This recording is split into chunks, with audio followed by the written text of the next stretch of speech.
I want to spend a couple of minutes and kind of just go over the highlights for chapter one in regards to solving communication problems in the workplace. Now, when you think about communication, in fact, a lot of students, when they take this class, they try to figure out, hey, why is this important? And when you look at communication, and how communication impacts businesses. Not only communication that you do to your customers, but also the importance of communications to your employees, to your upper management. In fact, when you look at communication, how important is communication? Well, a lot of businesses fail because of lack of communication inside the workplace. In fact, it's rated one of the most top skills desired by businesses. If you don't believe me, go take a look at a job description. If you're looking for a job, so to speak, look at great oral and written communication skills are often one of the top 10, if not one of the 5 items that you're looking for. Also, how important is it? Project Management Institute in 2013 said 1 in 5 projects is unsuccessful because ineffective communication. Often, if this was a class that was taught face-to-face, one of the things I ask my students is, think about a group project that you did together. What was the reason why it wasn't successful? And what often I receive is, the leader of our organ or our group, we didn't communicate, we didn't know who was doing what. Communication kind of goes down to that bottom line, not only in school on projects you're working together, but also businesses. I was fortunate at Walt Disney World. If we were working on a project and we were all together, we were required to kind of meet every week, and we went around the table and we talked about, okay, what are you working on? What's our objective? Are we meeting our objectives? And we achieved everything that we were set out. We tried to achieve and make sure that if one person was having difficulties, we'd all work together. Now, when you start thinking about, customers oftentimes and I can assure you, I received a number of complaints from customers about projects that we were working on. And the often things that they would say is, hey, we're not happy with this particular thing, or we're not happy with our visit, or we're not happy with our vacation. We're oftentimes very quick of, oh my gosh, we have to be the first to respond. Well, the textbook kind of takes a look at a problem-solving approach. And there's several questions. In fact, the slide kind of presents itself, if you're following along with the slides, is, what tone should I use? Oftentimes we're quick to say we're sorry, but, it might not be, hey, this person's objective or this person's takeaway from this moment, it is not exactly what our platform or our program or whatever our initiative is, or whatever the service is, or whatever the product is, was not designed to achieve what they're hoping to do. So what type of tone should I use? Well, that's one of the questions you should ask. Should I be more educational tone? Should I try to be a more defensive tone? Should I be a more apologetic tone? What should I say? Oftentimes it would be, if this might not be a good news message, and we'll talk about this later on in later chapters. How do I respond in what format? This also is a challenge. When you start looking at formats that you're going to use, again, I wish this was a face-to-face class because we would have this. It all depends on who is asking and what type of format. It might be that rather than put everything back in writing, you pick up the phone and make a phone call. Rather than make a phone call, it's best that you may put it in an email format that has links to educational videos, if it's a service or if it's a product somebody is wanting to complain about. Oftentimes, I would say, we would poll the audiences, you're trying to respond, you might want to respond in a global manner. And what does that look like? Well, the response could be simple hey, why don't we post something on Facebook, or why don't we post something on Twitter or Instagram or TikTok? And there's tons of platforms. The problem that you're going to have is, hey, not different genres or age groups use different platforms. Some people go, I really don't want to get into an email conversation. I would rather have a phone conversation. Or it could be something that is a local customer that you go out and visit the person in face-to-face. When do I respond? And this also is a very challenging situation as well. When? Oftentimes we sit there and say, first in time, first in right. What do I mean by this? I got to be the first person to respond. This person's going to be angry. We respond without doing the necessary things, the problem-solving approach, research. We respond before we actually do the research. We respond before we do the analysis. We respond before we even start thinking. And the decision-making process, well, we didn't take the time to research, do the analysis, do the proper thinking, and we didn't make the appropriate decision-making process. So that's also a time. Don't forget, and I strongly encourage my students, research. Before you respond, make sure it's in our company policy. Well, have you ever made an exception to that company policy? Research, understand those. Do your analysis. Think about the process. A lot of times, maybe it might be something negative a negative message. And again, we'll talk about these messages a little bit later on. It might be a negative situation that we'll have to respond to, that we want to build the why before we give the necessary negative messaging. And we'll talk about this a little bit later on. One of the things that you have out here is if you're following along, is slide number 6, is test your decision-making skills. You work at a startup where 2 employees have reported sexual harassment, even though no formal policy is in place. As a director of human resources, you need to announce a new sexual harassment policy. Question is, this is going to be an internal communication, and we'll talk about the difference between internal, external, and personal. What do you think the best medium for this is? Some people will go, oh, we'll just email it out. Really? By sending it out via email, are you ensuring that somebody is going to read this? No. Some students go, well, you can put a read receipt in there. No, that just shows that I opened up the attachment or I opened up the email. It doesn't necessarily show that I read it. The other challenge that you have is you want to make sure that these people read and comprehend what you're saying. You also might have situations where, I'll give you a great example, hotels. Not every employee that works there has an email address. So you have to take that into consideration as well. You want to make sure that you disseminate this sexual harassment policy and that everybody receives it. Memo format. I know, we'll just put it in a memo format and stick it by the time clock. And so people punch in, they can read it. Or we'll just put it in everybody's chair.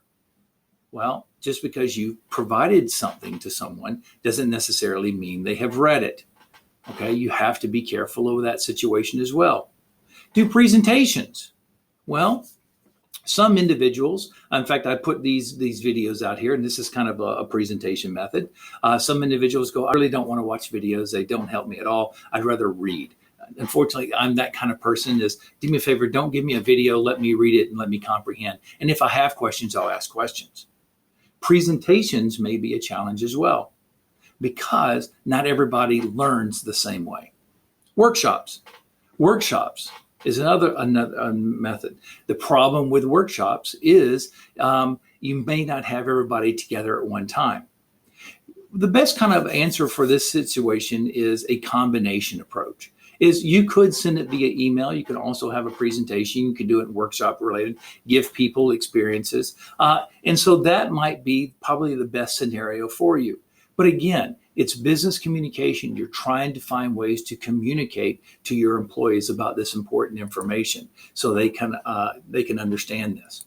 Now, communication skills, there's tons of different communication skills. You have what is known as verbal literacy. And these are situations where you're putting everything in writing so people will be able to read and understand what you're saying. Visual literacy is also another one. And I give you a great example for this. There's an old saying, a picture is worth 1,000 words.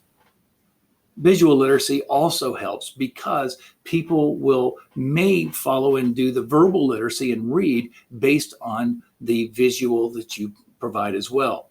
You also have to have the analytical ability, the ability to take the information, analyze it, and be able to make a decision based off of that.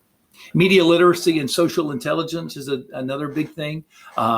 It used to be that this course, if I taught this course 15 years ago, there wasn't really a social intelligence or a media literacy because there wasn't a social media platform. Business communication has evolved big time in that social media creates almost a real-time involvement. So you have to be able to respond or inherit the information, take in the information, create a response, and be able to disseminate that out in a very timely fashion. Cultural wellness, cross-cultural competencies. That's a big thing, and that's why it's important, and we'll talk about this later on in chapter 2, is diversity. Being able to understand the cultural differences, not only cultural differences across the globe, as we talk about global communication in future chapters, but also cultural awareness, the changes that we have internally here.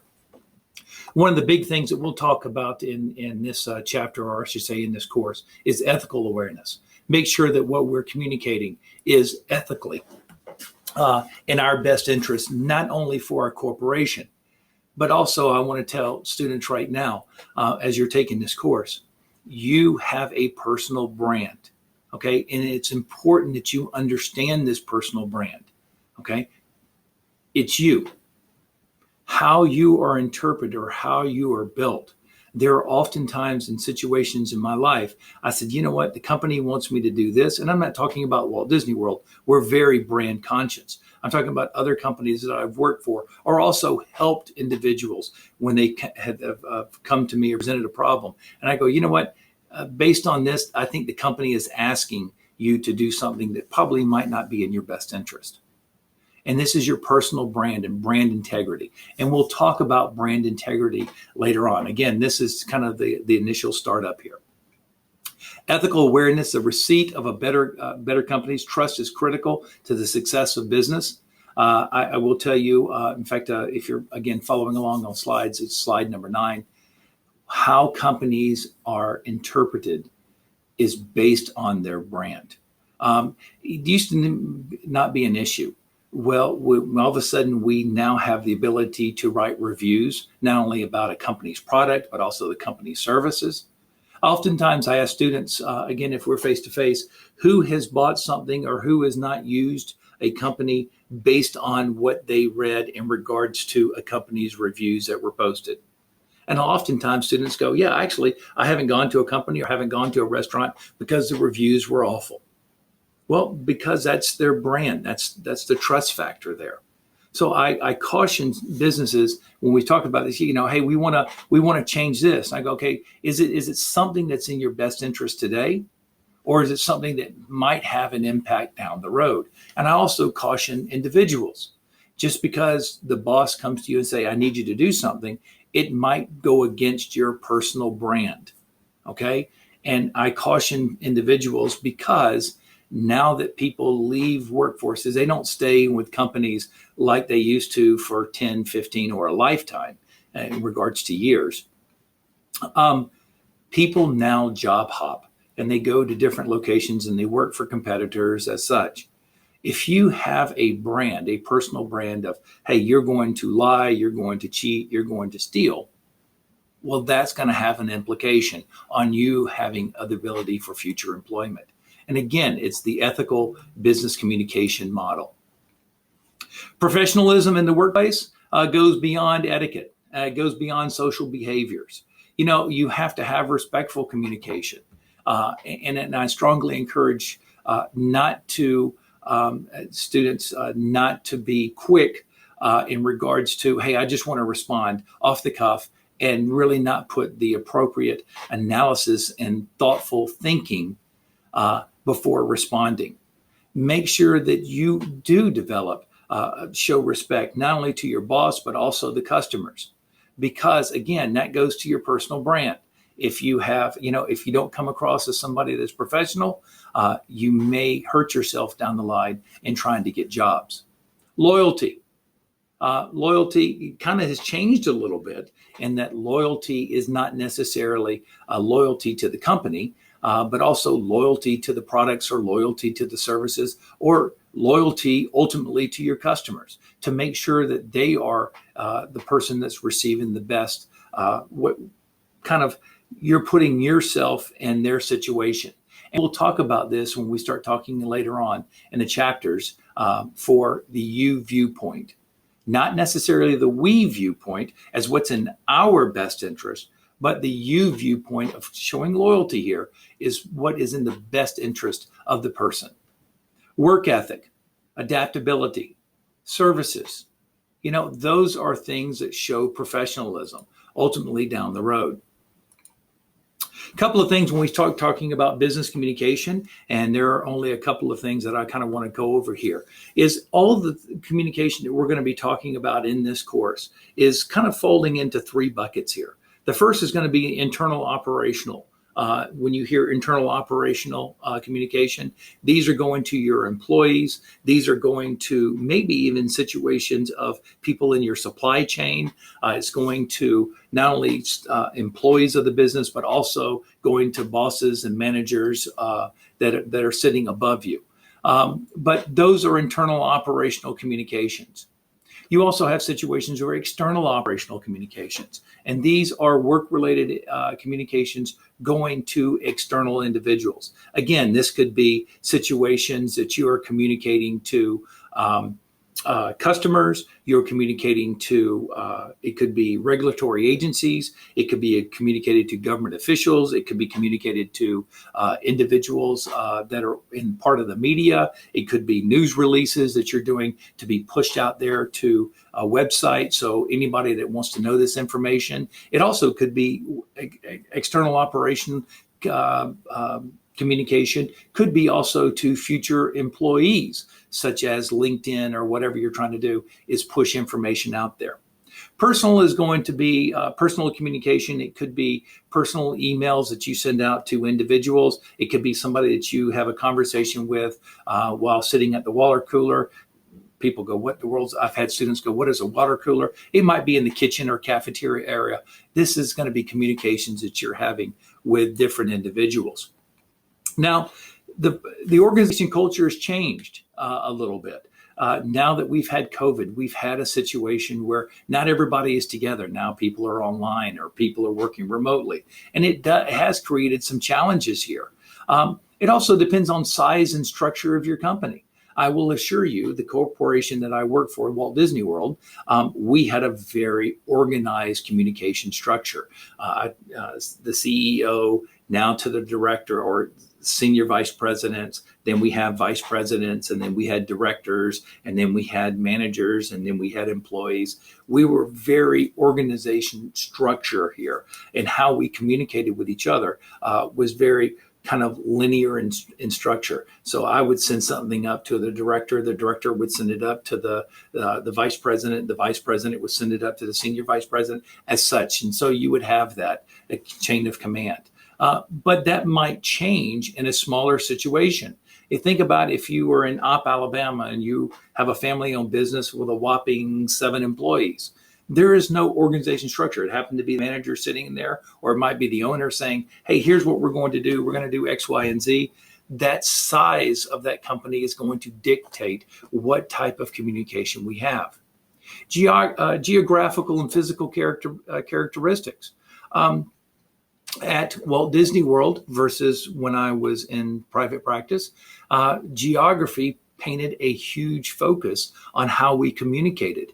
I had not only did it when I was with Walt Disney World, not only did I manage my office there in Orlando, but I also managed an office over in Hilton Head, South Carolina. I also managed an office over in California. I also managed an office over in Hawaii.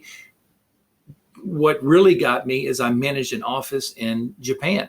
And that would be, I would show up from my regular job from 8 to 5 o'clock. I would go home and I would eat dinner, spend some time with my family, and I would log on at 9 o'clock at night from 9 to about 2 o'clock in the morning, helping manage an office in Japan.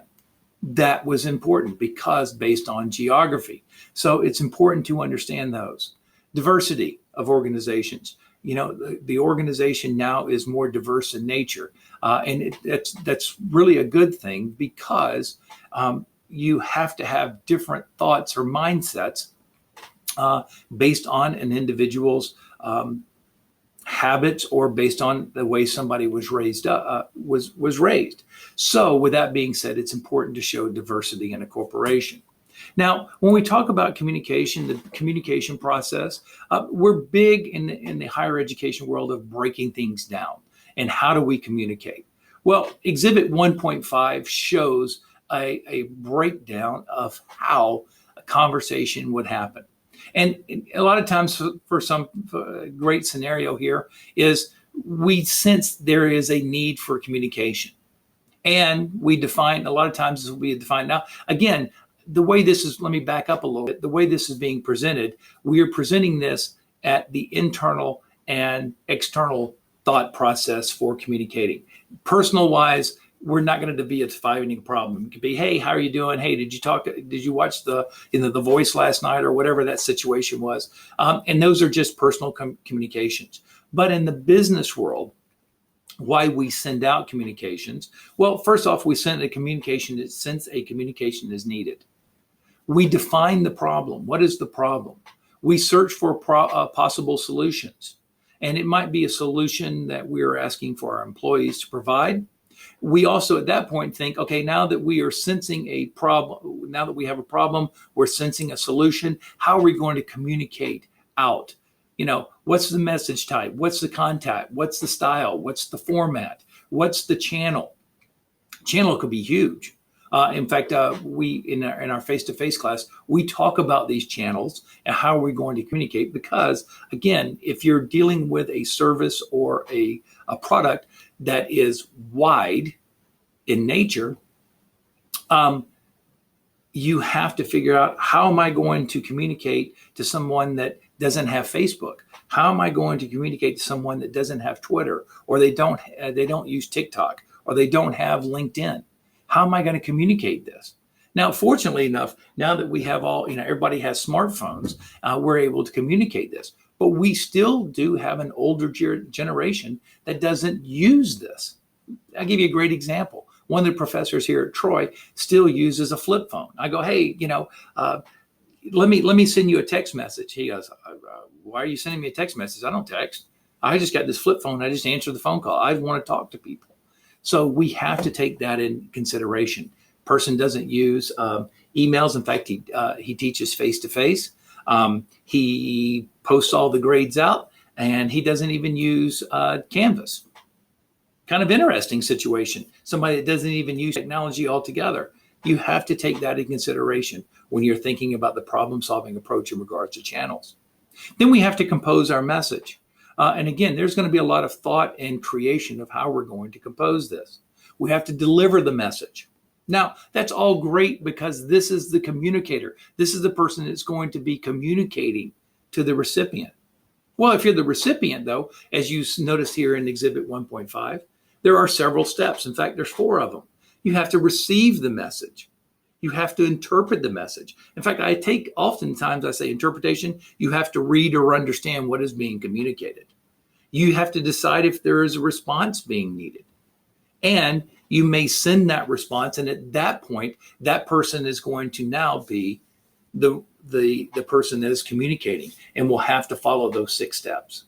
So that's important in regards to the decision-making tool.